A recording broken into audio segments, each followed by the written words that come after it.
ಅರವಿಂದ್ ಕುಮಾರ್ ಅರಳಿ ವೆಂಕಟೇಶ್ ಸರ್, ಚುಕ್ಕೆ ಗುರುತಿನ ಪ್ರಶ್ನೆ 443 ಮಾನ್ಯ ಪ್ರಾಥಮಿಕ ಮತ್ತು ಪ್ರೌಢ ಶಿಕ್ಷಣ ಸಚಿವರಲ್ಲಿ ಅರವಿಂದ್ ಕುಮಾರ್ ಅರಳಿಯವರ ಪರವಾಗಿ ಕೇಳುತ್ತೇನೆ. ಮಾನ್ಯ ಅಧ್ಯಕ್ಷೆ, ಉತ್ತರವನ್ನು ಒದಗಿಸಲಾಗಿದೆ. ಸರ್, ಉತ್ತರ ಒದಗಿಸಿದ್ದಾರೆ. ಈ ನಮ್ಮ ಅರವಿಂದ್ ಕುಮಾರ್ ಅರಳಿ ಕಳೆದ 4 ವರ್ಷದಿಂದ ಸತತವಾಗಿ ಪ್ರತಿ ಸೆಷನ್ನಲ್ಲಿ ಕ್ವಶನ್ ಕೇಳ್ತಾ ಇದ್ದಾರೆ. ಹೋದ ಸಾರಿ ನಮ್ಮ ಸುರೇಶ್ ಕುಮಾರ್ ಅವ್ರ ಮಂತ್ರಿಗಳಿದ್ದಾಗ ಒಂದು ಆನ್ಸರ್ ಕೊಟ್ಟಿದ್ದರು. 590 ಪ್ರಾಥಮಿಕ ಶಾಲೆ ಇದೆ, 219 ಪ್ರೌಢ ಶಾಲೆ ಇದೆ, ಒಟ್ಟು 806 ಶಾಲೆ ಇದೆ ಬೀದರ್ನಲ್ಲಿ ಅಂತ. ಅದರಲ್ಲಿ 105 ಪ್ರಾಥಮಿಕ ಶಾಲೆ, 22 ಪ್ರೌಢ ಶಾಲೆಗೆ ಏನು ಮೂಲಭೂತ ಸೌಲಭ್ಯ ಇಲ್ಲ ಅಂತ ಅವರೇ ಹೇಳಿದರು. ಆಮೇಲೆ ಅಲ್ಲಿ ತಗಡಿನಲ್ಲಿ ಕೂಡ 3 ಶಾಲೆ ನಡೀತಾ ಇದೆ ಸಭಾಪತಿಗಳೇ, ರೇಖೆಗಳು ಹಾಕ್ಕೊಂಡು ತಗಡಿಂದು ಕೂಡ 3 ನಡೀತಾ ಇದೆ ಅಂತ ಆವತ್ತು ಅವ್ರು ಉತ್ತರ ಕೊಟ್ಟಿದ್ದರು. ಅದು ಕೊಟ್ಟಾಗ ನಮ್ಮ ಅರಳಿ ಸ್ವಲ್ಪ ಗಲಾಟೆ ಜಾಸ್ತಿ ಮಾಡಿದ್ದ. ಸುರೇಶ್ ಕುಮಾರ್ ಅವ್ರ ಪಾಪ ತಕ್ಷಣ ಬೀದರ್ಗೆ ಹೋಗಿ ಅಲ್ಲೆಲ್ಲ ನೋಡಿ ಅವ್ರಿಗೆಲ್ಲ ಇದನ್ನು ಸರಿ ಮಾಡಿಕೊಡ್ತೀನಿ ಅಂತೇಳಿ ಬಂದಿದ್ದರು. ಆದರೆ ತಿರ್ಗಾ ಈಗಲೂ ಆ ಪರಿಸ್ಥಿತಿ ಹಾಗೇ ಇದೆ. ಈ ಅಧಿಕಾರಿಗಳು ಯಾವ ಥರ ಪರ್ಮಿಷನ್ ಕೊಡ್ತಾರೆ ಇವ್ರಿಗೆ? ಒಂದೇನಾದರೂ ಇವ್ರಿಗೆ ಮಾನದಂಡ ಇಲ್ವಾ? ಒಂದು ಶಾಲೆಗೆ ಪರ್ಮಿಷನ್ ಕೊಡಬೇಕಾದ್ರೆ ಏನೇನು ಇರಬೇಕು? ಮೂಲಭೂತ ಸೌಕರ್ಯ, ಕುಡಿಯೋ ನೀರು ಇಲ್ಲ, ತಗಡಿನ ರೇಕ್ ಮೇಲೆ ನೀವು ಶಾಲೆ ನಡೆಸ್ತೀರಿ. ಅದಕ್ಕೆಲ್ಲ ಪರವಾನಗಿ ಕೊಟ್ಕೊಂಡು ಒಬ್ಬ ಅಧಿಕಾರಿಗಳ ಮೇಲೆ ಕ್ರಮ ತಗೊಳ್ಳಲ್ಲ. ಯಾಕಿಷ್ಟು?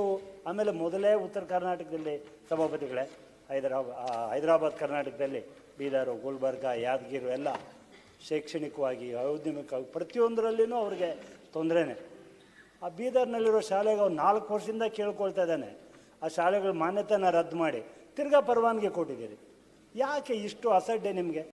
ನೀವು ಅಧಿಕಾರಿಗಳ ಮೇಲೂ ಕ್ರಮ ತಗೊಳ್ಳಲ್ಲ. ಏನು ಮಕ್ಕಳು ಓದೋದು ಬೇಡವಾ? ಅಥವಾ ಅವ್ರಿಗೆ ಮೂಲಭೂತ ಸೌಕರ್ಯ ಬೇಡವಾ? ಇದಕ್ಕೆ ಮಂತ್ರಿಗಳು ಹೇಳಿ ಸರ್, ನಾನು ಕೇಳ್ತೀನಿ.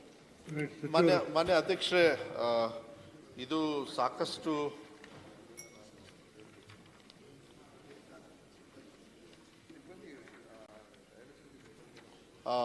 ಮಾನ್ಯ ಅಧ್ಯಕ್ಷರೇ, ಸಾಕಷ್ಟು ಶಾಲೆಗಳು ನಾನು ಸಚಿವನಾಗಿ ವಹಿಸ್ಕೊಳ್ಳೋಕ್ಕಿಂತ ಮುಂಚೆನೇ ಸಾಕಷ್ಟು ಇಂಥ ಸಮಸ್ಯೆಗಳು ಇರ್ತಕ್ಕಂಥದ್ದು ಸಾಕಷ್ಟು ಇದೆ. ಮಾನ್ಯ ಸದಸ್ಯರಿಗೆ ನಾನು ಹೇಳಲಿಕ್ಕೆ ಇಷ್ಟಪಡ್ತೀನಿ.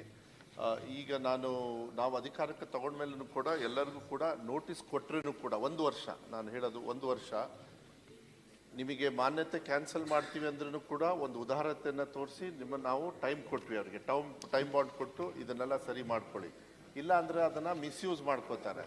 ಪ್ರೈವೇಟ್ ಶಾಲೆಗಳು ಅಂತ ಹೇಳಿ ಜಾಸ್ತಿ ಫೀಸ್ ತೊಗೊಂಡು ಮಕ್ಕಳ ಮೇಲೆ ಹೊರೆ ಹಾಕಿ ಅಲ್ಲಿ ಮೂಲಭೂತ ಸೌಕರ್ಯ ಕೊಡಲಿಲ್ಲ ಅಂದರೆ, ಇದು ಮುಂಚೆ ಕೊಟ್ಟಿರೋದು ನಾವು ಬಂದ ಮೇಲೆ ಯಾವುದೇ ಕಾರಣಕ್ಕೂ ನಾವು ಏನು ರೂಲ್ಸ್ ಪ್ರಕಾರ ಇದೆ. ಆಮೇಲೆ ಆನ್ಲೈನ್ ಮಾಡಿಬಿಟ್ಟಿದ್ದೀವಿ ಅವಾಗೆಲ್ಲ, ಯಾವುದೇ ಥರದೆಲ್ಲ. ಮುಂಚೆ ಯಾವುದೋ ಅಧಿಕಾರಿಗೆ ಹೋಗಿ ಏನೋ ಒಂದು ಅಡ್ಜಸ್ಟ್ಮೆಂಟ್ ಮಾಡ್ಕೊಳ್ಳೋದು, ನನಗೆ ಅದೆಲ್ಲ ಗೊತ್ತಿಲ್ಲ ನನಗೆ. ಆದರೆ ಈಗ ಆನ್ಲೈನಲ್ಲಿ ಹಾಕಬೇಕು. ಆನ್ಲೈನಲ್ಲಿ ಅವ್ರದ್ದು ಏನೇನು ರೂಲ್ಸ್ ಆ್ಯಂಡ್ ರೆಗ್ಯುಲೇಷನ್ಸ್ ಇದೆ ಅದ್ರ ಕಂಪ್ಲೈ ಆಯಿತು ಅಂದರೆ 100% ಅವರಿಗೆ ನಾವು ಕೊಡ್ತೀವಿ. ಯಾವುದೇ ಥರದ ತೊಂದರೆ ಆಗೋದಿಲ್ಲ. ಆನ್ಲೈನ್ ಅಷ್ಟೇ, ಆನ್ಲೈನಲ್ಲಿ ಎಲ್ಲ ಅಪ್ರೂವಲ್ ಆಗೋಗ್ಬಿಡುತ್ತೆ. ಯಾರೂ ಅಧಿಕಾರಿಗಳು ಅವ್ರಿಗೆ ತೊಂದರೆ ಕೊಡೋದಿಲ್ಲ. ಆದರೆ ಹಳೆ ಶಾಲೆಗಳು ಏನಿದ್ದಾವೆ, ಮಕ್ಕಳು ಇದ್ದಾರೆ ಈಗಾಗಲೇ, ನಾನು ಅದನ್ನು ಬಿಟ್ಟು ಒಂದೇ ಸತಿಗೆ ಕ್ಲೋಸ್ ಮಾಡಿಬಿಟ್ರೆ ಕಷ್ಟ ಆಗ್ತದೆ. ಸಮಯ ಕೊಟ್ಟಿದ್ದೀವಿ. 1-2 ವಿಚಾರದಲ್ಲಿ ನಾವು ಸ್ವಲ್ಪ ನನ್ನ ಕಡೆಯಿಂದ ನಾನೇನು ಮಾಡೋದಕ್ಕಾಗೋದಿಲ್ಲ. ಯಾವುದೋ ಫೈರ್ ಡಿಪಾರ್ಟ್ಮೆಂಟು ಮತ್ತು PWD ಸೇಫ್ಟಿ ಡಿಪಾರ್ಟ್ಮೆಂಟ್ನ ನಾವೇನು ಮಾಡೋಕ್ಕಲ್ಲ. ಇನ್ಫ್ಯಾಕ್ಟ್ ನಾವು ಒಂದು ಹೊಸ ರೂಲ್ಸ್ನು ಕೂಡ ತರ್ತಾ ಇದ್ವಿ. 10 ವರ್ಷಕ್ಕೆ ಒಂದೇ ಸತಿಗೆ ನಮ್ಮ ಕಡೆಯಿಂದ ನಾವು ಕ್ಲಿಯರೆನ್ಸ್ ಕೊಟ್ಬಿಡ್ತೀವಿ. ಪದೇ ನಮ್ಮ ಇಲಾಖೆಗೂ ಕೂಡ ಬಂದು ಅಲಿಬೇಕು ಅಂತಕ್ಕಂಥದ್ದಿಲ್ಲ. ಯಾಕೆಂದರೆ ಅದು ಬರೀ ಅಲಿತಾ ಕೂತ್ಕೊಂಡ್ರೆ ಶಾಲೆ ಯಾವಾಗ ನಡೆಸ್ತೀರಿ? ಯಾಕೆಂದರೆ ನನಗೆ ಏಡೆಡ್ ಮತ್ತು ಅನ್ಎಡೆಡ್ ಶಾಲೆಗಳ ತೊಂದರೆಗಳು ನನಗೆ ಗೊತ್ತಿದೆ. ಆದರೆ ಇದಾಗಿರೋದನ್ನ ಕಾಲಮಿತಿಯಲ್ಲಿ ನಾವು ಅವಕಾಶವನ್ನು ಕೊಟ್ಟು ಇನ್ನೂ ಸರಿ ಮಾಡ್ಕೊಂಡಿಲ್ಲ ಅಂದರೆ ಕಷ್ಟ ಆಗುತ್ತೆ. ಸೊ ದಟ್ ಏಡೆಡ್ ಶಾಲೆಯಲ್ಲಿ ಈ ಥರ ತೊಂದರೆ ಆ ಮಕ್ಕಳಿಗೆ ಮತ್ತು ಟೀಚರ್ಸ್ಗೂ ಕೂಡ ಬೇರೆ ಕಡೆಗೆ ನಿಯೋಜನೆ ಮಾಡೋದಕ್ಕೆ ಮತ್ತು ಟ್ರಾನ್ಸ್ಫರ್ ಮಾಡೋದಕ್ಕೆ ಏಡೆಡ್ ಶಾಲೆಗಳಿಗೆ, ಪ್ರೈವೇಟ್ ಶಾಲೆಗಳಿಗೆ ಮುಂಚೆನೇ ನಾವು ಈ ಥರ ಮಾಡಿದರೆ ಅಟ್ಲೀಸ್ಟ್ ಅಲ್ಲಿ ಓದ್ತಕ್ಕಂಥ ಮಕ್ಕಳು ನೆಕ್ಸ್ಟ್ ಶೈಕ್ಷಣಿಕ ಒಂದು ಸಂದರ್ಭದಲ್ಲಿ ಅವರು ಬೇರೆ ಶಾಲೆಗೂ ಹೋಗ್ತಕ್ಕಂಥದ್ದು ಅವಕಾಶಗಳು. ಇಲ್ಲಾಂದರೆ ಇದು ಕಂಟಿನ್ಯೂ ಆಗ್ತಾನೆ ಇರುತ್ತೆ. ಎಲ್ಲೋ ಒಂದು ಸತಿ ನಾವು ಇತಿಶ್ರೀ ಹಾಡಿ ಅವರಿಗೆ ಒಂದು ಸ್ಟ್ಯಾಂಡರ್ಡ್ನ ಮೇಂಟೈನ್ ಮಾಡೋದಕ್ಕೆ ಬಿಡಲಿಲ್ಲ ಅಂದರೆ ಶಿಕ್ಷಣದಲ್ಲಿ ಮಾನ್ಯ ಅಧ್ಯಕ್ಷರೇ, ಮಕ್ಕಳಿಗೆ ಅದು ನಾವು ಶಿಕ್ಷಣ ಕೊಡತಕ್ಕಂಥದ್ದಲ್ಲಿ ತಾರತಮ್ಯ ಆಗ್ತದೆ.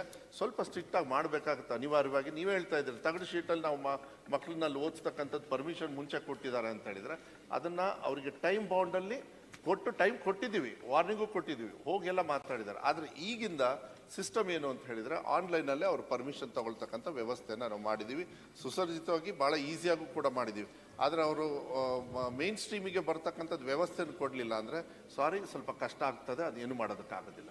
ಈಗ ಸರ್ವೋಚ್ಚ ನ್ಯಾಯಾಲಯದ ಆದೇಶ ಇದ್ರೂ ಕೂಡ ಅಧಿಕಾರಿಗಳಿಂದ ಶಾಲೆಗಳಿಗೆ ಪರ್ಮಿಷನ್ ಹೆಂಗೆ ಕೊಡ್ತಾರೆ? ನೀವು ಹಳೆ ಸರ್ಕಾರ ಹೊಸ ಸರ್ಕಾರ ಅಂತೇಳಿ ನುಚ್ಕೊಳ್ಳೋಕ್ಕಾಗೋದಿಲ್ಲ. ಸರ್ಕಾರ ಅಂದಮೇಲೆ ಸರ್ಕಾರ, ನಾವಿರಲಿ ಯಾರಿರಲಿ. ಯಾವಾಗ ನೀವು ಮೂಲಭೂತ ಅವ್ರಿಗೆಲ್ಲ ಸೌಲಭ್ಯ ಕೊಡೋದಿಲ್ಲ, ನೀವು ಯಾಕೆ ಆ್ಯಕ್ಷನ್ ತೊಗೊಳ್ಳೋದಿಲ್ಲ? ಅಧಿಕಾರಿಗಳು ಯಾರು ಕೊಟ್ಟರು ಅವ್ರಿಗನ್ನ ನೀವು ಯಾಕೆ ಬಿಸಿ ಮುಟ್ಸೋದಿಲ್ಲ? ಈಗ ನಿಮ್ಮ ಪ್ರಕಾರ 127 ಹೇಳ್ತೀರಿ, ನಮ್ಮ ಪ್ರಕಾರ 209 ಶಾಲೆ ಇದೆ.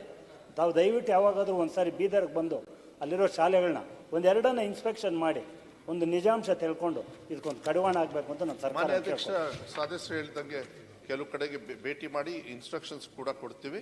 ಬಟ್ ಯಾವುದೇ ಕಾರಣಕ್ಕೂ ನಿರ್ದಾಕ್ಷಿಣ್ಯವಾಗಿ ನಾವು ಆ್ಯಕ್ಷನ್ ತಗೊಳ್ತಕ್ಕಂಥದ್ದು ವ್ಯವಸ್ಥೆನ ನಾವು ಮಾಡ್ತೀವಿ. ಇಂಥ ಶಾಲೆಗಳನ್ನು ನಾವು ಅನಿವಾರ್ಯವಾಗಿ ಒಂದು ಹಂತಕ್ಕೆ ಅದು ತೀರ್ಮಾನ ಆಗ್ತದೆ, ನಾವೇನು ಮಾಡೋದಕ್ಕಾಗೋದಿಲ್ಲ. ಮಕ್ಕಳ ಒಂದು ಹಿತದೃಷ್ಟಿಯಿಂದ, ಶೈಕ್ಷಣಿಕ ಹಿತದೃಷ್ಟಿಯಿಂದ ಈ ತೀರ್ಮಾನಗಳನ್ನು ನಾವು ತಗೊಳ್ತೀವಿ. ಭೇಟಿನೂ ಕೂಡ ನಾವು ಮಾಡ್ತೀನಿ ಅಧ್ಯಕ್ಷ. ಅಧಿಕಾರಿಗಳು ತಗೊಳ್ತಾ ಇಲ್ಲ ಅಂತ ನಾನು ಹೇಳೋದು, ಪದೇ ಪದೇ ಕೊಡ್ತಾ ಇದ್ದಾರೆ ಅವರು. ಅಧಿಕಾರಿಗಳು ತಗೊಳ್ತಾರೆ, 4 ವರ್ಷದಿಂದ ಕೇಳ್ತಾ ಇದ್ದೀವಿ, ಪ್ರತಿ ಸಾರಿ ಈ ವರ್ಷ ಕೊಡೋದಿಲ್ಲ ಅಂತಾರೆ, ಪ್ರತಿ ವರ್ಷನೂ ಆಗ್ತಾ ಇದೆ. ವೆಂಕಟೇಶ್ವರ, ಈಗ ಒಂದು ಇತಿಶ್ರೀ ಹಾಡ್ತೀವಿ, ಏನು ತೊಂದರೆ ಇಲ್ಲ.